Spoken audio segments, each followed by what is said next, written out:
Quel est le rapport des Français à l'Europe? Les citoyens français ont un rapport à l'Europe qu'on pourrait qualifier d'ambivalent. Ambivalent pourquoi? Parce que d'un côté, une majorité de Français adhèrent à cette construction européenne et il n'y a pas de majorité europhobe qui serait favorable à une sortie de l'Union européenne. Donc il y a un attachement qui est réel. D'un autre côté, il est clair aussi qu'une grande majorité de Français nourrissent des formes de scepticisme, de défiance vis-à-vis de cette construction européenne. Le point important et qui marque une forme de singularité des Français vis-à-vis de la construction européenne, c'est que notre pays figure parmi ceux qui sont les plus critiques vis-à-vis de la construction européenne.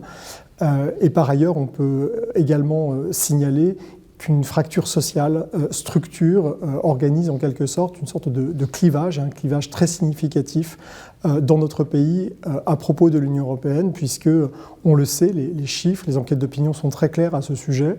Les Français qui sont les plus défavorables à la construction européenne sont ceux qui appartiennent aux catégories sociales les plus défavorisées.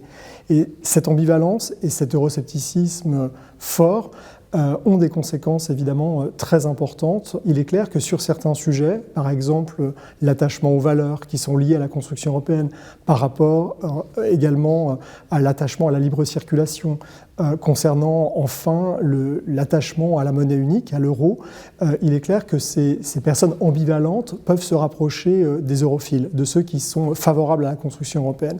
Et en même temps, ces mêmes ambivalents, ces mêmes personnes finalement neutres vis-à-vis de la construction européenne, peuvent pencher aussi du côté de ceux qui sont plus eurosceptiques, et notamment sur des sujets sur lesquels ils considèrent que l'Union européenne devrait produire des résultats, et qu'en même temps, les résultats manquent aujourd'hui. On peut penser par exemple à la politique migratoire, on peut également penser aux questions diplomatiques, aux questions de défense, avec cette idée que l'Union européenne n'est pas suffisamment unie et forte sur la scène internationale. Quelles sont les priorités de la présidence française du Conseil de l'Union européenne?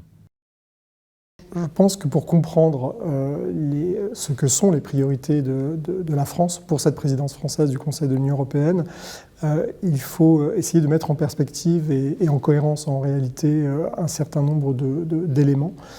Je pense que cette PFUE, elle doit viser à contribuer, même modestement, à répondre à un certain nombre d'attentes, voire de craintes, de peurs. Je dis ça parce que ce qui caractérise le contexte dans lequel les Français et les Européens sont plongés aujourd'hui, c'est un contexte d'incertitude.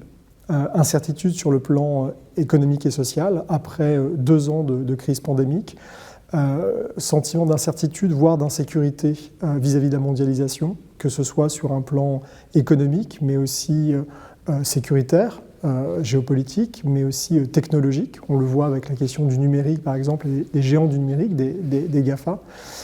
Et puis aussi une incertitude sur le plan, je dirais, identitaire, qui renvoie à la question du modèle de société dans lequel on souhaite vivre entre Européens.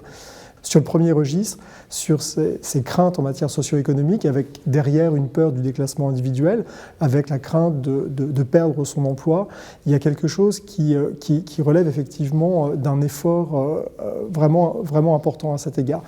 Un exemple très, très concret, tout l'enjeu d'essayer d'aboutir sous présidence française à un accord sur les salaires minimums au niveau européen me semble complètement entré dans cette configuration-là et dans cet effort-là. Sur le second registre, on voit qu'il y a tout un débat sur l'importance que revêtent aujourd'hui et la puissance que revêtent les géants du numérique. Pendant cette présidence française, notre pays va s'efforcer de pousser comme priorité législative, sur le plan institutionnel, un certain nombre de directives, deux directives qui visent à encadrer l'activité de ces géants du numérique.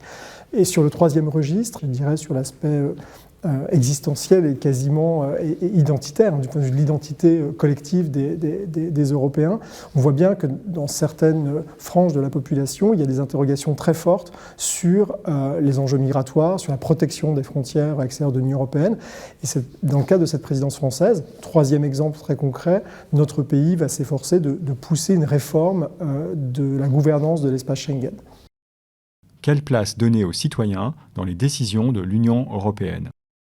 La question démocratique est une question fondamentale pour l'avenir de l'Europe.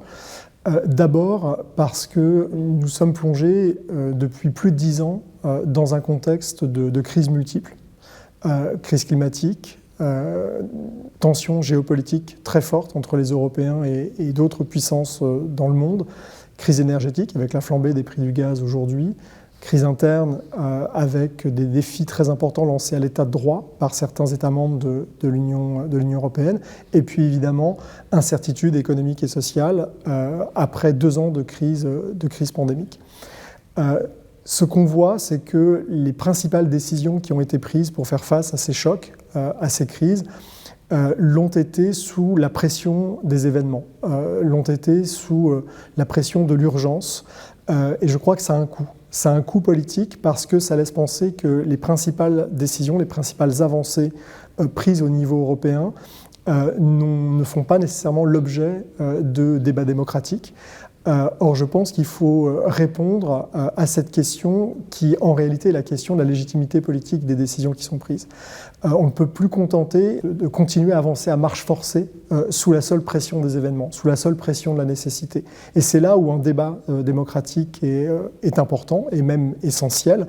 Et c'est ce qui, je crois, permet de rendre compte des demandes croissantes en matière de pratiques démocratiques renouvelées, comme c'est le cas pour les formes de démocratie participative, les consultations citoyennes, les conférences citoyennes, par exemple pour le climat qui a eu lieu en France, la conférence évidemment sur l'avenir de l'Europe à l'échelle européenne. Je crois que tous ces exercices de démocratie participative et délibérative, c'est pas tout à fait la même chose, répondent en fait, en tout cas sont censés répondre à ces attentes. Donc je crois qu'elles sont très utiles, elles sont absolument indispensables.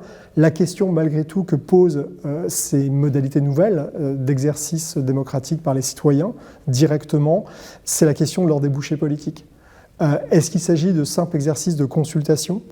Est-ce qu'on doit prendre en compte stricto sensu les conclusions de ces délibérations pour en faire des décisions ? Autant de questions qu'il est très difficile de trancher en fait aujourd'hui et qui posent en réalité comme question fondamentale celle de l'articulation entre ces formes de démocratie participative et délibérative d'un côté et leur place dans la démocratie représentative telle qu'elle existe aujourd'hui.